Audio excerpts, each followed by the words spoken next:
So welcome. This is going to be an exciting episode right here, and one I've been waiting to do for a while. So right beside me is a homemade modular, so a take apart solar array that I have right here. Actually, we timed it out. I can disconnect the wires, unbolt this, and completely remove 6 panels at a time in 4 minutes. So you're going to see the build process right here. You'll see how I put it together at the end, and long story short, we're going to have 2,400 watts of solar power right here that can be broken down and literally moved inside the shop in the event that we get really nasty storms heading our way. We can protect our investment here and then put it right back out as soon as the storm's gone, start back making power.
All right, so what I'm about to do here is take some of these very heavy duty weld-on hinges right here that come apart. They're also greasable.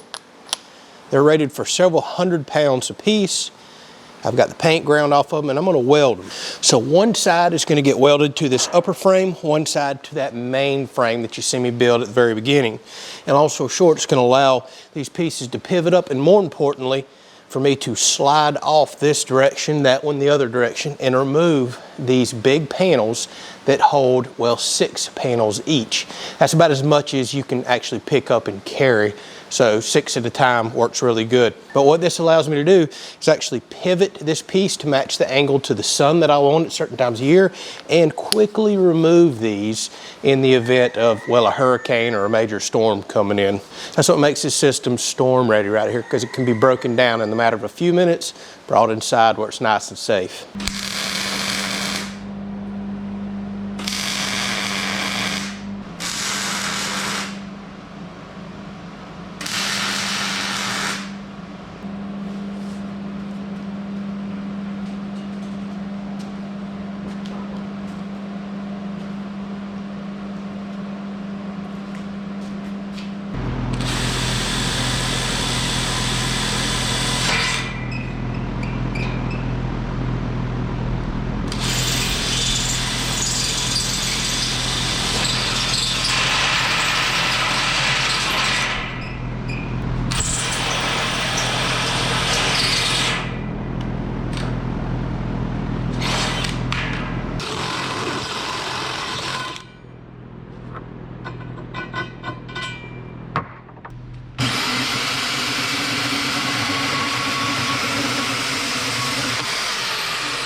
That'll keep this tubing from crushing down whenever I tighten down on this bolt.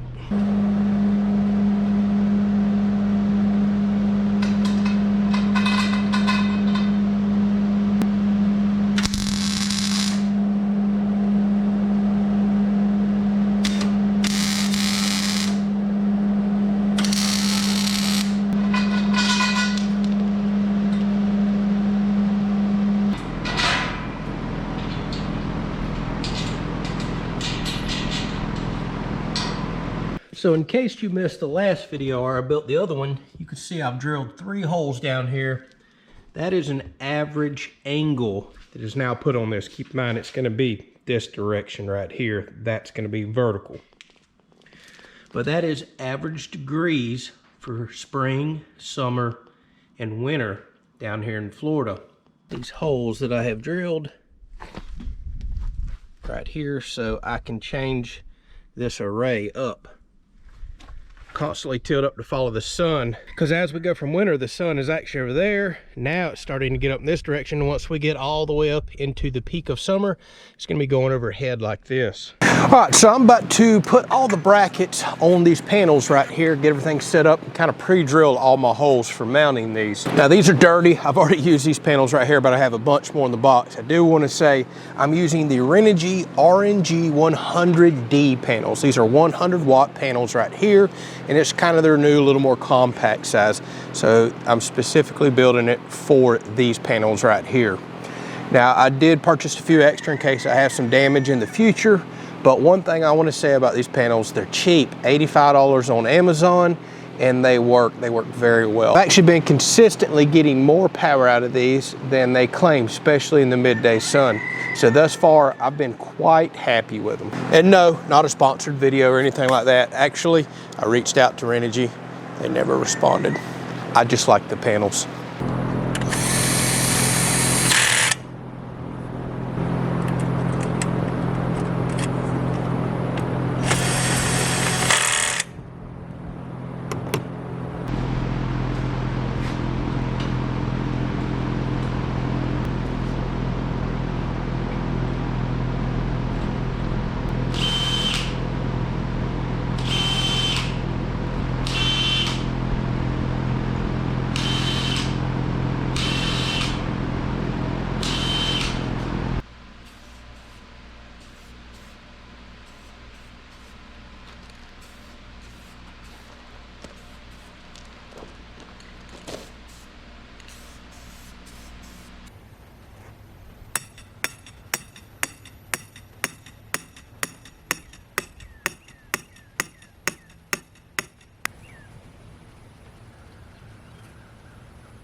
All right, so this is something I thought I would share with you. Whenever I built this last solar array right here, I talked about maybe trying to come up with a way to help raise and lower it, because with 12 panels and all that steel, it's a bit heavy for one person to pick up, and then somebody else has to be in here running bolts through the adjustment arms. Yes, I can build adjustment arms with catches and other things like that, but realistically, I'm only going to adjust these panels 3 or 4 times a year. I had mentioned about building an arm that comes off the center post and over with a winch on the back side of these to help kind of raise and lower them. But again, no more adjustments that I'm gonna do, not needed. So if you look right on the front of my Ranger, I got looking around my shop out there and realized I had exactly what I was talking about building, but putting on the back side of these. So I was like, if I already have this and it's free and it literally takes me 5 seconds just to stick it in the front reese hitch on my Ranger, why don't I use this for raising and lowering these the 3 or 4 times a year I'm gonna do this, and you know, let it assist me. So before I can winch this up, I wanna show you something else I've designed into this frame to where it can actually be bolted closed in this position. So should we get a warning, like we did just a couple days ago, of thunderstorms coming that had hail, well, I could come out here with this real quick, lift it up, take these bars out that's supporting this up, drop it down, and I can bolt this into a closed position like this, so I don't even have to remove the panels. Like this has a lot less chance of getting damage from hail, or if I get caught really quick in a thunderstorm, I can do this instead of breaking the stuff down, taking it apart, and taking it inside. So if you look down there in the bottom, see that bolt? I have this designed to where it can bolt into the main frame. You can see right here on this one that's up, there's a bolt hole there as well. Oh, there's also one in the middle. So this can be folded right up in that position and bolted closed so it can't blow around or flop in the wind. All right, now this is nice and loose and ready to go into the upright position. All right, so I'll hook that cable in the bottom right there.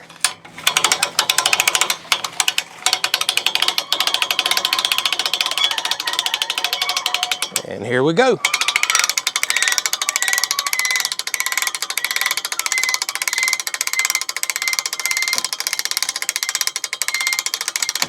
All right, so now all I have to do is lift this pole up, and it's gonna be hard to see, and run this bolt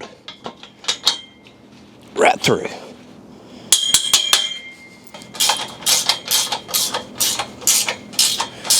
All right, so now this is supported nice and safe. I'm okay to walk underneath. On this side, we'll make whatever adjustments we need to, but I'm gonna run these 1/2" lag bolts in through this.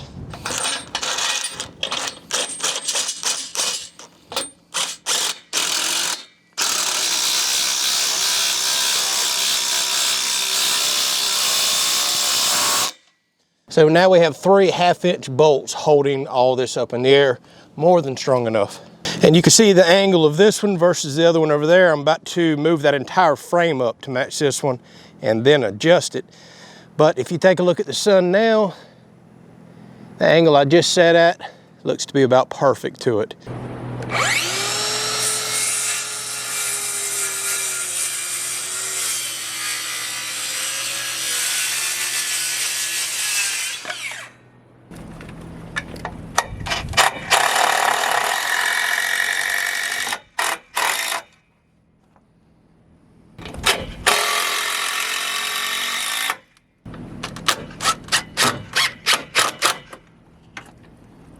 All right, so it's time to wire our panels together, and this is where it can get tricky for a lot of people. So there's essentially 2 ways we can start off with wiring these. And that's either taking a positive and a positive from each panel. Well, you'd have to put them together with jumper, negative to negative. So let's just pretend we have 2 panels. When you do that, positive, positive, negative, negative, together, combine them with a combiner and then run 1 wire off, you've just did what's called parallel. Now, whenever you parallel panels, batteries, anything like that, what you're raising is the amperage of it. And if you read on the back side of these are a little over 5 amps, 5.2 amps open circuit. So we would essentially be going a little over 10 amps should we hook 2 positives and 2 negatives together. Now you got to be really careful. Amperage is what will really get you in trouble with the majority of your equipment. Most equipment can't handle very high amperage, plus you need to run a much larger wire size for the higher the amperage. So we can increase our voltage. Lower the amperage, higher the voltage. Well, typically the smaller the size wire, and that's how most equipment runs. For example, my inverter on my inside wall, it'll take 2 separate solar inputs, 250 volts apiece, so you're talking 500 volts total there over 2 separate arrays, and up to 18 amps each. That's a little low, and that kind of can get me in a bind here, so I've really got to play around with voltage more than amperage. Plus, I don't want to buy expensive wire anyways. So what is seriesing? That's how we raise our voltage. So you take a positive and you take a negative off of 2 separate panels, plug them right together. Now you're left with a positive and a negative from each separate panel. What we've just done there by seriesing a positive and negative together, we have just increased our voltage. And if you read on the back side of these panels, open circuit voltage for these is 24.3 volts. So we've essentially just went up to 48 volts, but we did not increase amperage. You don't increase amperage when you series. So now we're at 48 volts, 5 amps. So if we series all of our panels together, all we've done is stayed at the 5 amp rating of the panels, but we've bumped the voltage up every single time we series one panel to the next to the next. Now, because I have 12 panels, if I were to series them all together, that would be extremely high voltages. So what I'm gonna do is take 6 panels, series them together. So that'd be 6 times that 24 volts that I told you. But we're gonna stay at 5 amps. I'll take these other 6 panels, do the same exact thing. Raise the voltage, leave it at 5 amps. Then we'll take these 2 combinations of 6 panels, put positive, positive together, negative to negative together. Remember what that increases? Your amperage will go up to 10 amps then, but our voltage will stay exactly the same. So you can do lots of different manipulations to your panels to play with the voltage and amperage to make sure you stay within the ratings of whatever equipment that you're running.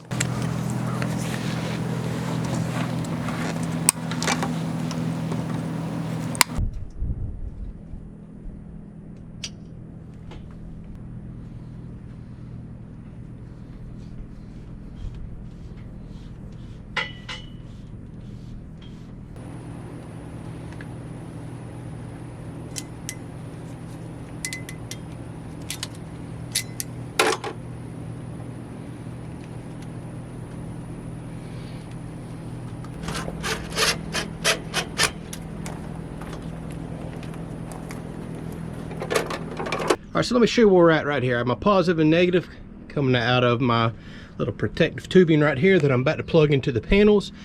That is going to send power down into the bottom side of the box. We're just going to run through one fuse connector.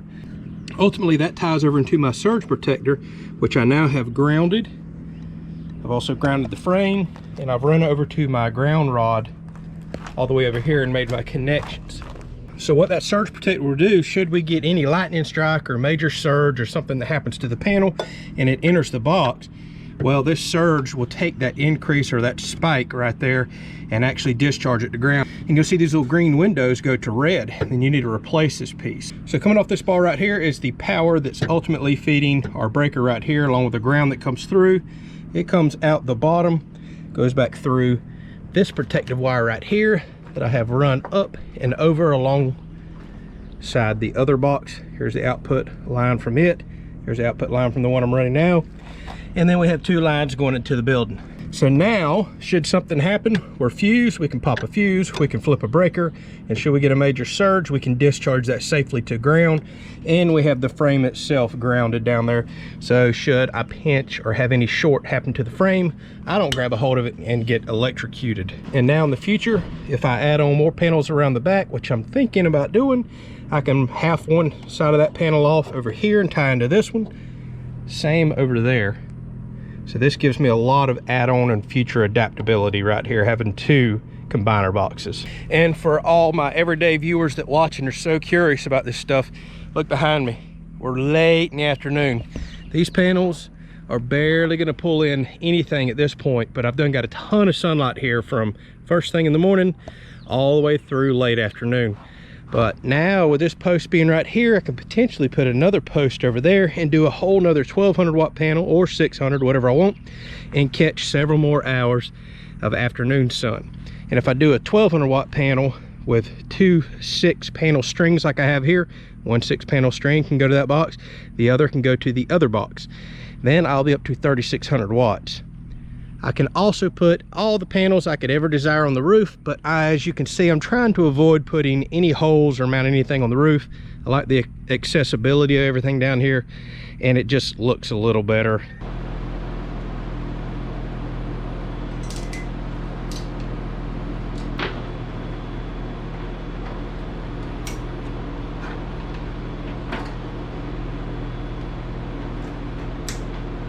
All right, so here we are, it's next day, and I'm watching my system right here. It's a partly cloudy day, so you're gonna hear this cycling up and down the fan noise.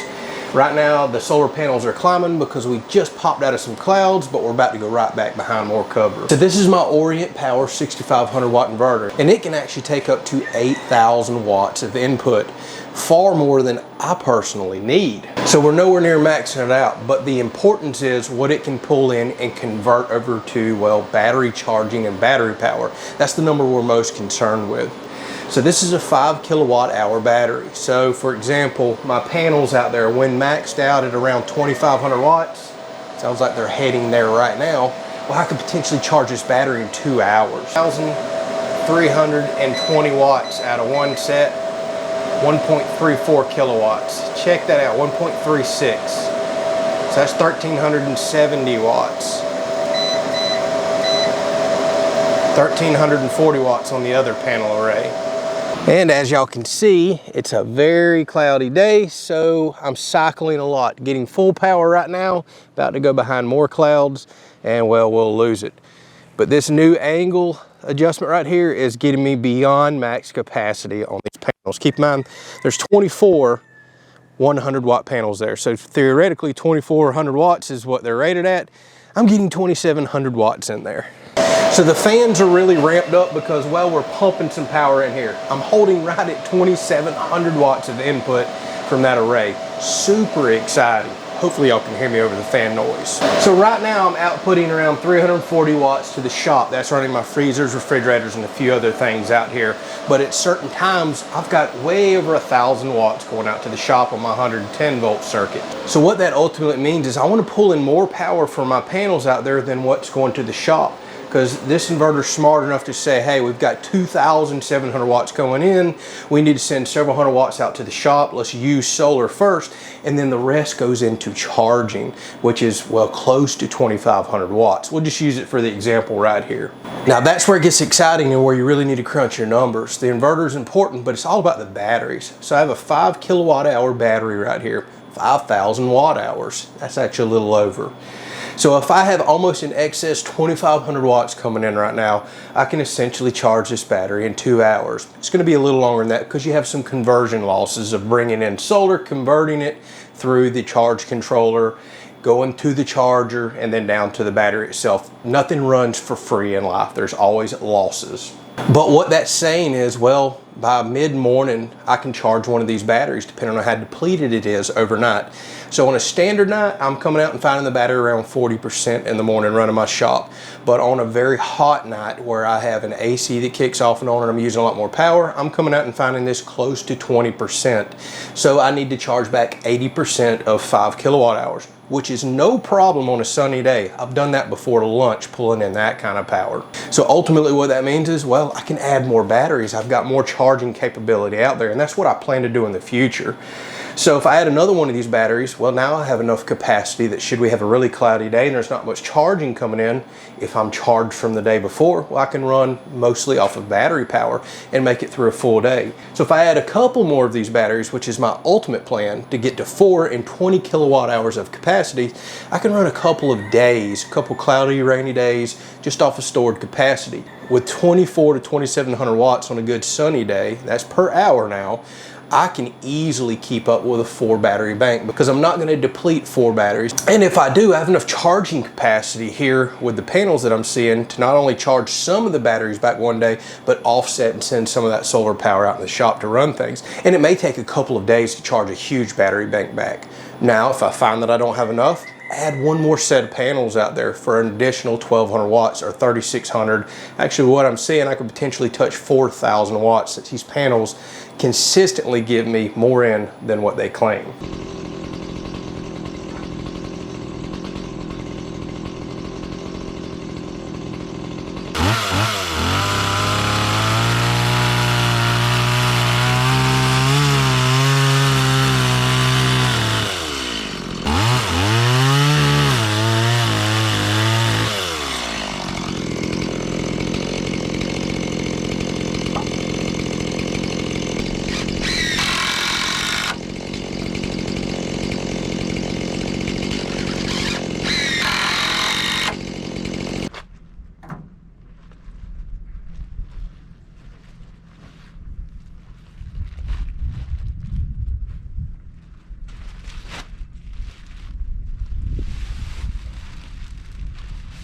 All right, so here we are with the completed project. So now I have my second modular, well, hurricane ready solar array, as I'm calling it. And don't forget, in the last video where we built this one, I showed that you can break this down in about 4 minutes and carry each 6-panel section inside. Now that requires 2 people due to the weight, or I can do it by myself with my tractor. Now typically we get many days notice before a hurricane hits, so that's no big deal, but I wanted something that's relatively convenient. Only a handful of bolts need to be taken apart and literally 2 wires disconnected. You're kind of ready to go inside at that point. All right, hopefully you enjoyed it. Now it's time for some long-term testing. How much power am I going to get from this? I'm going to be checking cloudy days, bright and sunny days like, well, all of a sudden it is now this afternoon. We're going to run the equipment inside around the clock, and we're going to kind of see what this does for my power bill and just make sure everything runs as it should. So I'll be providing an update on this in the future. We're nowhere near done with solar. We're actually just getting started. There's going to be a lot more equipment shown on the channel in the future, and we may add even more panels. We're just going to kind of monitor all this, crunch the numbers, and share the information with you. We'll catch you on the next video.